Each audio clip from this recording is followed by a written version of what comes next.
కేంద్ర సహాయ మంత్రి జార్జ్ కురియన్ తన పదవికి రాజీనామా చేశారు. రాష్ట్రపతి ద్రౌపది ముర్ము ఆయన రాజీనామాను ఆమోదించారు. ప్రధాని నరేంద్ర మోదీ నేతృత్వంలోని కేంద్ర ప్రభుత్వంలో మైనారిటీ వ్యవహారాల సహాయ మంత్రిగా ఉన్న జార్జ్ కురియన్ తన మంత్రి పదవి నుంచి వైదొలిగినట్లు అధికారిక ప్రకటన వెలువడింది. ఆయన రాజ్యసభ సభ్యుడిగా ఉన్న పదవీ కాలం ఇటీవలే ముగిసింది. ప్రధాని మోదీ సిఫారసు మేరకు రాష్ట్రపతి ద్రౌపది ముర్ము జార్జ్ కురియన్ రాజీనామాను తక్షణమే స్వీకరించారు. కురియన్ మైనారిటీ వ్యవహారాలతో పాటు మత్స్య, పశుసంవర్ధక, పాడి పరిశ్రమల మంత్రిత్వ శాఖల్లో కూడా సహాయ మంత్రిగా ఉన్నారు.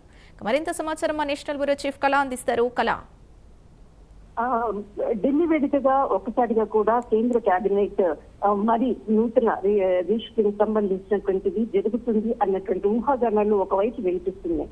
కానీ ఇందులో భాగంగా ఈ రోజు రాజీనామా పర్వం చేయడంతో మరొకసారి ఊపందుతుంది. త్వరలోనే కేంద్ర కేబినెట్ కు సంబంధించినటువంటివి మార్పులు చేర్పులు ఉండబోతున్నాయి అన్నటువంటి దానికి ఈ రోజు కేంద్ర మైనారిటీ వ్యవహారాల శాఖ మంత్రి జార్జ్ కురియన్ రాజీనామా చేయడం జరిగింది. ఆయన రాజ్యసభ సభ్యత్వం ముగియడంతో మరి ఇంకొకసారి కూడా అవకాశం లేకపోవడంతో ఆయన ఈ రోజు రాజీనామా చేయడం జరిగింది. ప్రధానమంత్రి సలహా మేరకే రాష్ట్రపతి ఆయన రాజీనామాను ఆమోదించడం జరిగింది. ఇతడు జార్జ్ కురియన్ కేరళకు సంబంధించినటువంటి రాజ్యసభ సభ్యుడు, కేంద్ర మైనారిటీ వ్యవహారాల శాఖ మంత్రి.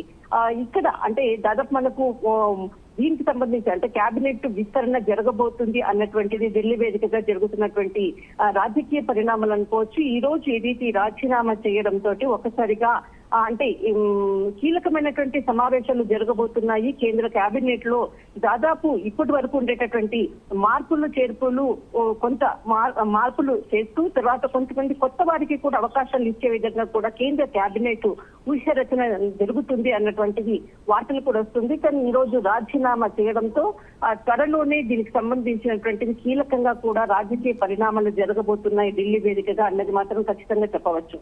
రైట్, థ్యాంక్ యూ కళ.